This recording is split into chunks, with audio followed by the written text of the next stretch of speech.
How's it going, everybody? Welcome to another stream here. Just making sure I am all set to go with the chat. Oh, levels sound good. Cool. Sorry, I am editor, producer, artist, all the same things at the same time right now. So just making sure all is good as we're streaming here. Got the chat up. Awesome. So I was just practicing Stella by Starlight, playing on Stella by Starlight, and thinking about approach tones and enclosures, which is the theme for today's live stream. Before we get started, I just want to let you know anything that we go over today all comes from the Jazz Lesson Videos resource library. And all of the resources that I talk about today, if you use code SHIFT5, you get $5 off your purchase, and you can click that link in the description below. So just wanted to get that out there. Thank you for joining us. A little discount for you for being here. So approach tones and enclosures. Let's define what those are. An approach tone is a note that approaches a target tone. Most cases, a chord tone. So, for instance, if we have a chord tone like D, or a chord like D major, D, F sharp, A, C sharp, E, those are our chord tones. An approach tone would be something that approaches that. So, like F natural to F sharp, E flat to D, C sharp to D. An approach tone can be a diatonic note, but also can be a non-diatonic note. So, we'll talk about those throughout the stream today. Enclosures. What's an enclosure? An enclosure is like two approach tones or multiple approach tones kind of put into a cell. But the strongest definition, or maybe the easiest to define, would be a note above, a note below, and then our target tone. Or a note below, a note above, and then our target tone. So we're enclosing the note. We're circling the note, kind of like this.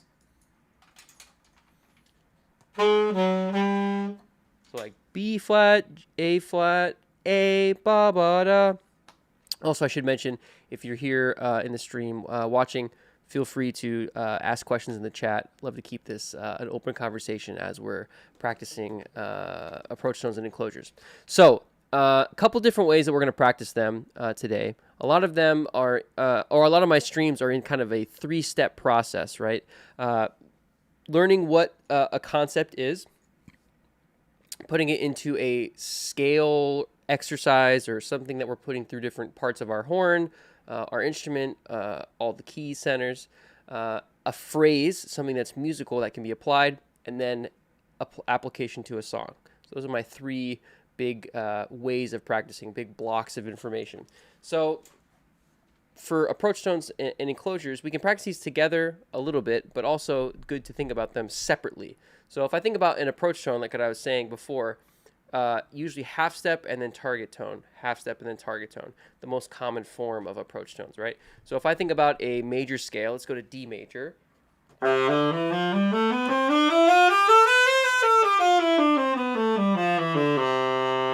I think about D major, I can do an approach tone exercise that by half step approaches each scale tone. Check it out.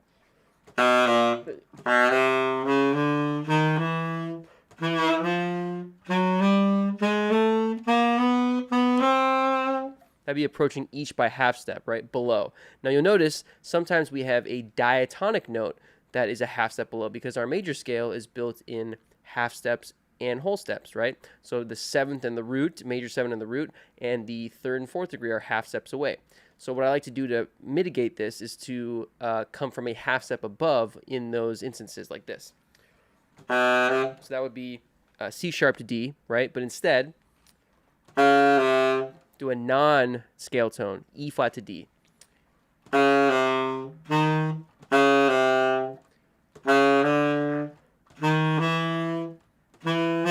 Instead of that, right? What mouthpiece? This is a Nexus mouthpiece. The company that Chad Lefkowitz-Brown and Jack Tyler at Boston Sax Shop created. I've been playing on it since November, and I absolutely love it. And also, you should know that if you're interested in a Nexus mouthpiece, because I'm affiliated with them, you can get $25 off a Nexus mouthpiece, which is a lot of money, if you use my code Devlin25. So you heard it here first. Diatonic, non-diatonic.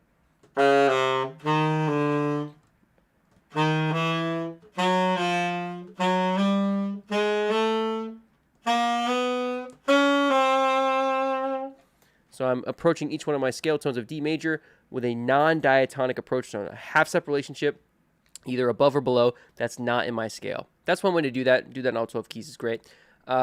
Enclosure exercises are similar to that, where you create an enclosure to every scale tone of your major scale. So if we stick with D, I'm just going to play this enclosure, or half step, target tone. That's to D. Then we got to go to E.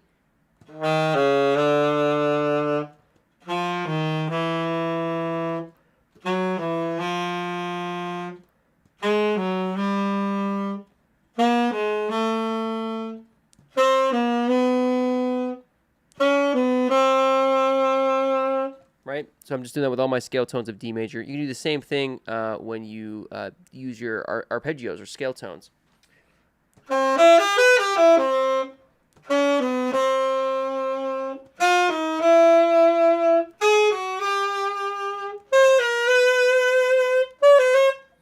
So I'm just approaching every one of our scale tones. We also have these great books here at Jazz Lesson Videos, approach tone and enclosure phrase workouts. And these are to get us kind of in the improvising part of our brain, right? Trying on purpose to play a lot of approach tones and enclosures while thinking about a key center. So here I was just thinking about a scale, right? And like working it out in a key to get it under my fingers. This is to be more of an improvising tool, right? Or I like to call them improvising launch pads, right?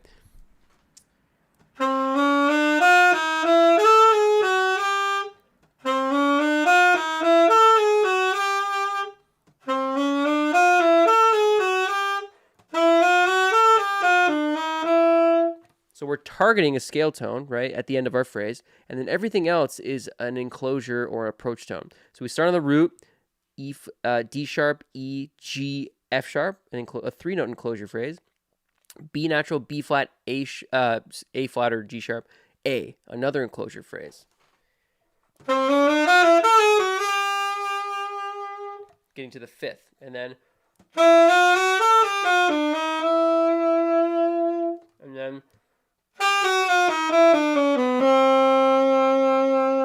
these are great to read, but also make your own versions of, right? Instead of, like, I used to do this all the time when I was taking lessons with Chad, where every exercise he would give me, I would make my own version of the exercise. So, for instance, I want to target maybe D.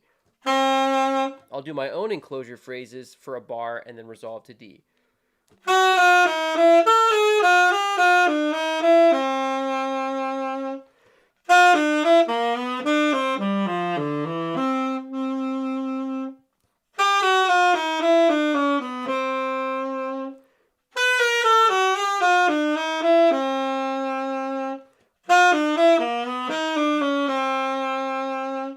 always resolving to D on a downbeat, but everything else is just open to my improvising with a specific concept. So I'm trying to improvise with approach tones and enclosures.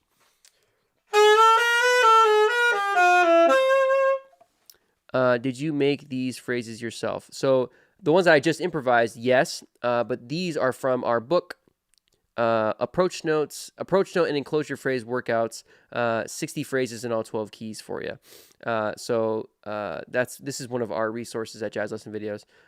This is actually one that Chad was writing when I was studying with him, and I used to do exercises out of this book before it even became a book, which is really cool.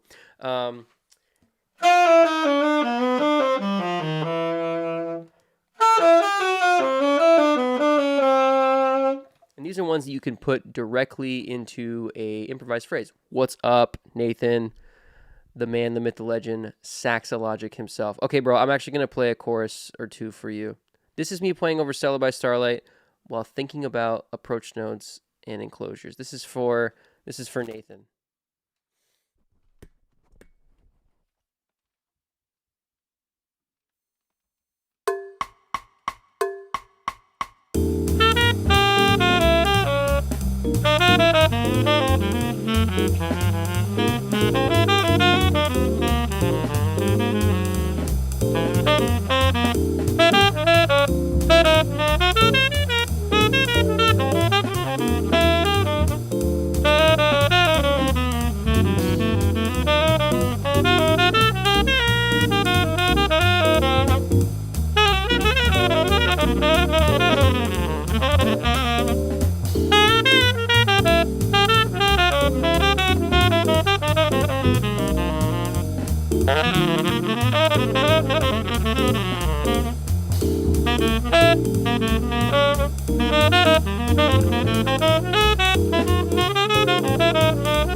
That one's for Nathan.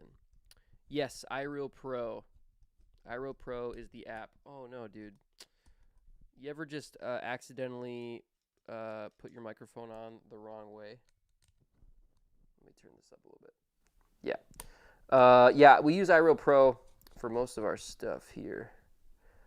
But there is something in the works that will replace iReal Pro. Super excited about that.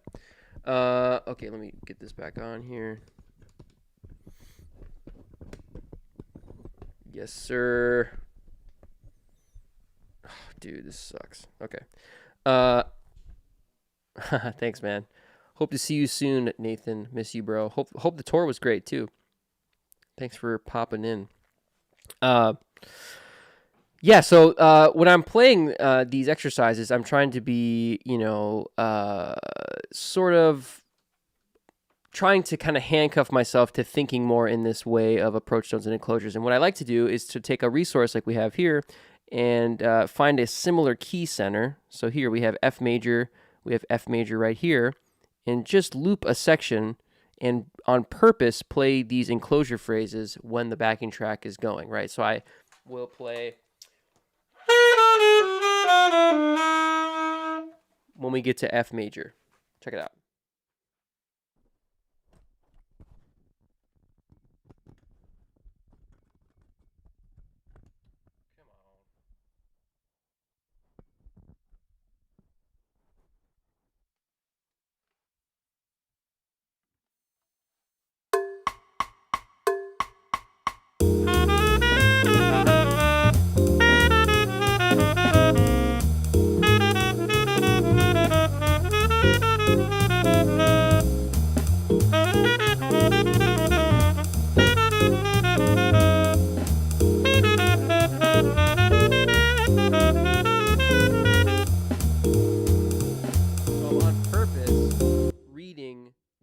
resource, right? Reading the book here. But when I get to my F major, everything else was improvised. So I improvised over the 2 chord and the 5 chord. And then when I get to F major, I play one of our enclosure phrases, right? And that's a great thing about a resource that has so many, different kinds of phrases and different keys. Like we have dominant chords here too. So let's go to maybe G here. So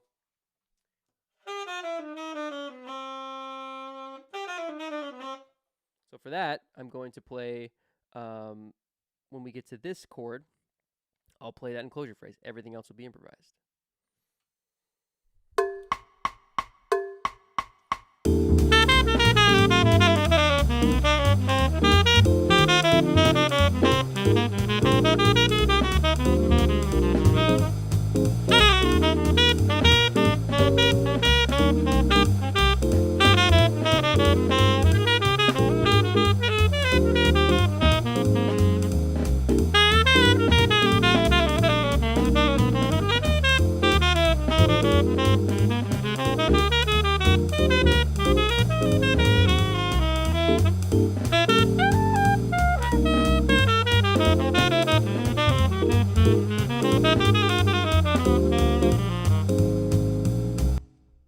So I constantly play these improvising games.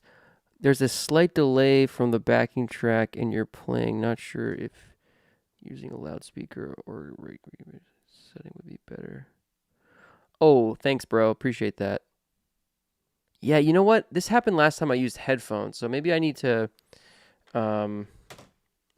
move that.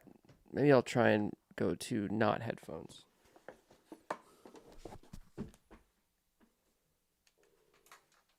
Maybe this will be better. Thanks for telling me. Whoops.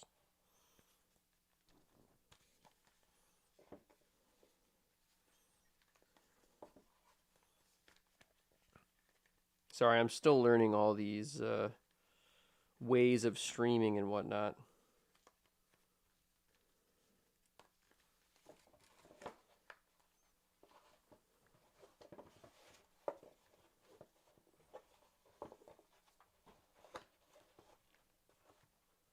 I don't even know how to put my headphones back in the box. Hold on 1 second. Okay, there we go.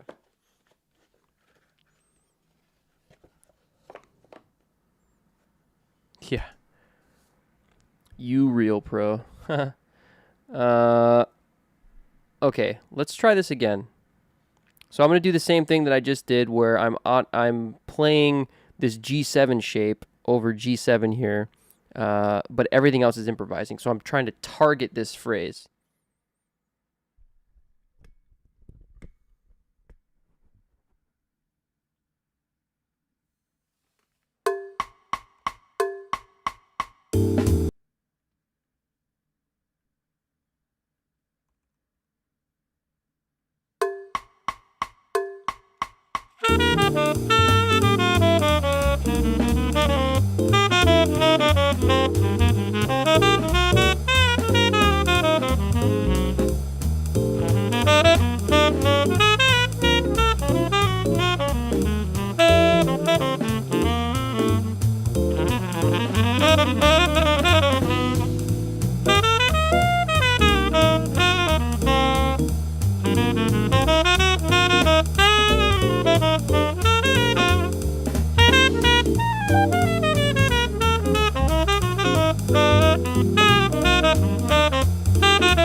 Hopefully that's a little bit better timing-wise. I'm going to unplug my mic really quick and screw this mic back in.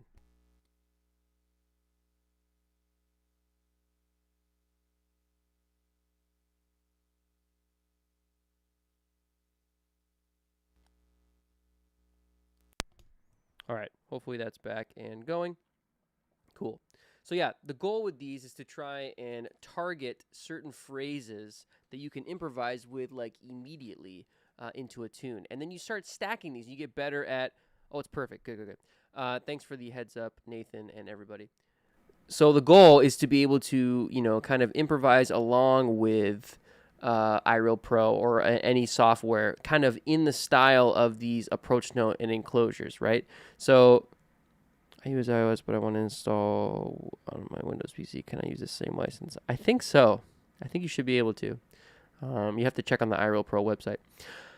Yeah, killing. Okay, cool. Yeah, so that's how I like to shed these, right? And then another great resource that we have here is these written out etudes with approach notes and enclosures, right?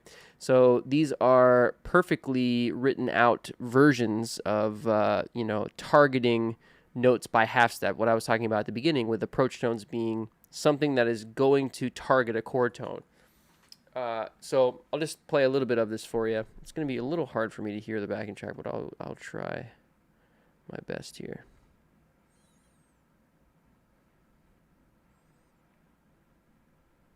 So another thing that we'll do is read this and then improvise along with it. So constantly improvising with the material that we're trying to learn.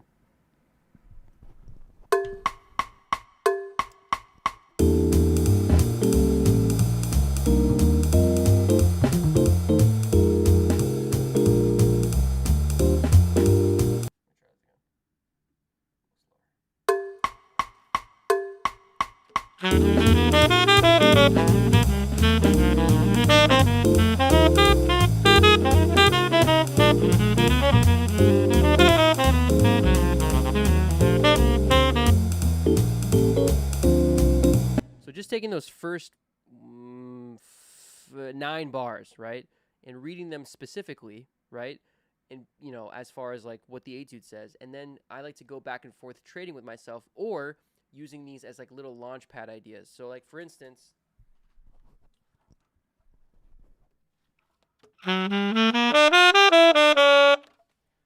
just that section, and then I'll improvise for 3 bars, and then I'll pick the etude back up on the 6th bar.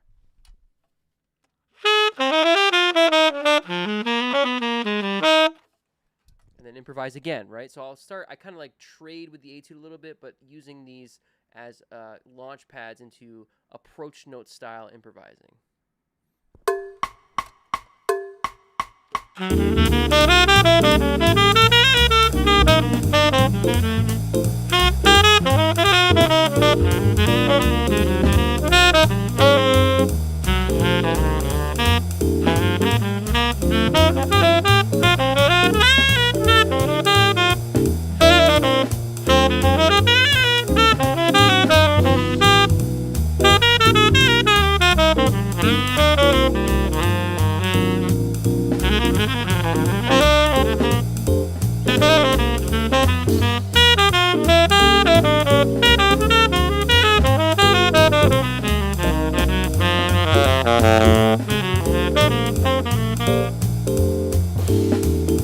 So I'm kind of reading the etude.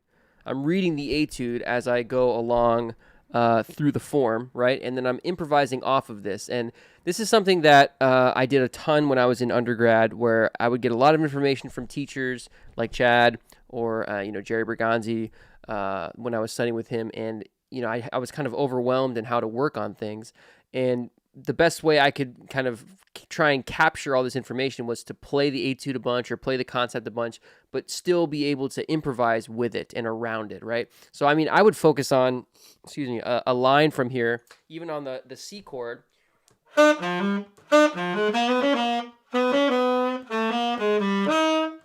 Like just that little thing. And just try and get that piece of information by improvising around Stella by Starlight, but on C7 every single time I'm going to play that line, right? That's just the way I like to develop this kind of language. So the step process for this is to be able to play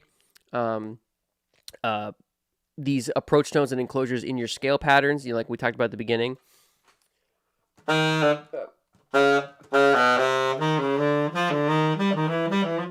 Doing them like that in all 12 keys, and then doing enclosure phrases.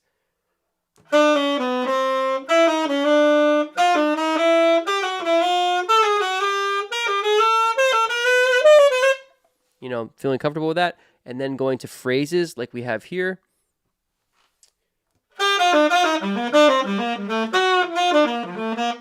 I'm trying to improvise around with the phrases.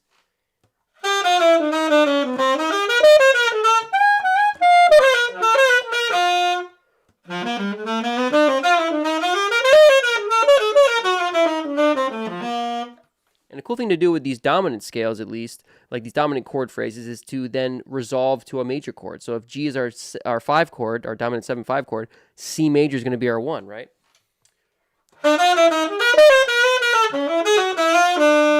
Resolve to C.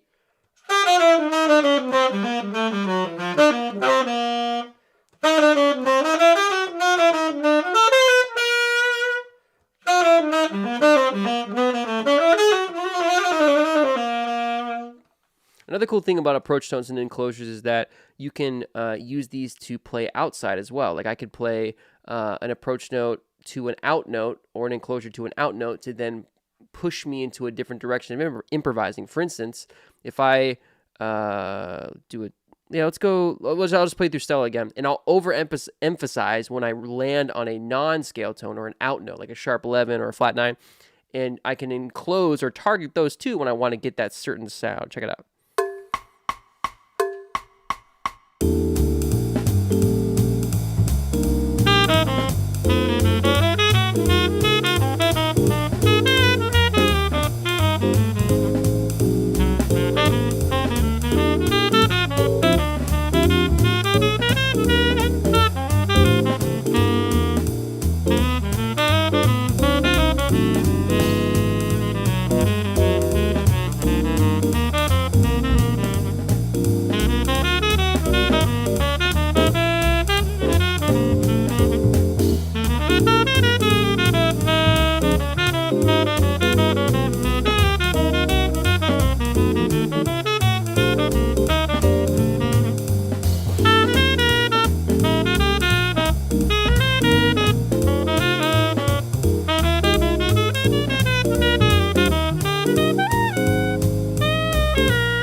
So I tried to overemphasize when I was landing on a non-scale tone or non-chord tone. This can be a really cool way to start a area of improvising that's not in our key center. So it's like you can use an approach tone or enclosure to target something that's outside of the key, being really intentional about what you're targeting. So I like targeting flat 5s on dominant chords. Flat 9s sometimes are really cool too. Just a good way to get more flexible with this kind of vocabulary. I love to practice this way. So those are my 3 areas of practicing when it comes to approach notes and enclosures, is in the scale or in your scales, trying to on purpose play them, with a target tone in mind, like every single note of your major scales, every single note of a chromatic scale, stacking some of these enclosure phrases and melodic cells and approach tones together. Like I like to make my own little cells. That's a cool one.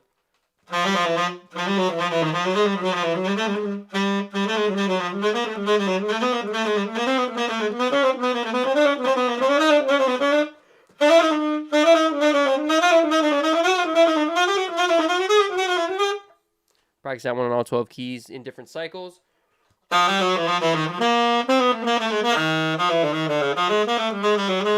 In the circle of fourths, just getting more flexible with that. Ascending and descending. And then same exact process. Okay, there's my enclosure cell. Now I'm going to play it on top of a tune.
So I'm really trying on purpose to overemphasize that cell, stack the cell on things, play it fast, play it slow, play it inside, play it outside. But the main part of my improvising is just focusing on playing that cell that I created. That's kind of like half enclosure phrase, half melodic cell phrase, half approach tone phrase, kind of like an assortment of them.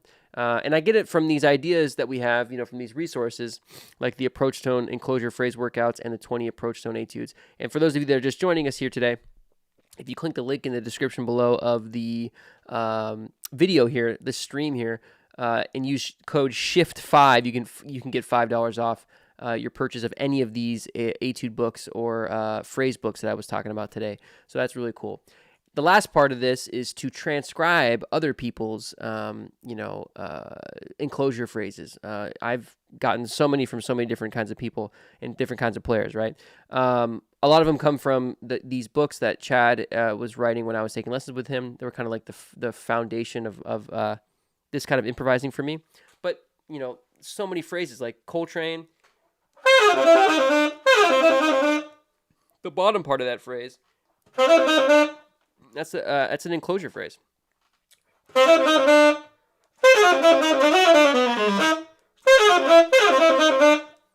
Super, put that note 12 keys. Right? That's a good one to do. That has an enclosure in it. Got that from, I think, Blue Train or one of his earlier records. But that's one that I got in the Transcription Factory, right? And then did the same thing. Then I play Stella, and I would try and make it work.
So on purpose, like trying to apply that piece of improvisation to Stella by Starlight. So that's the process in which I do all of this kind of improvising, is thinking about an idea, playing it on top of a tune by, learning it on my saxophone first, learning it into a phrase first, like a transcribed phrase or a phrase from a book, and then being able to just implement it into improvising. So thanks so much for joining me on this stream. I'm going to be doing these every single week on probably Thursday, Friday, Saturday, somewhere around there. So be on the lookout for more information on our socials for when this stuff is happening. And remember to use code SHIFT5 for $5 off your purchase and get some enclosure and approach tone exercise books at Jazz Lesson Videos.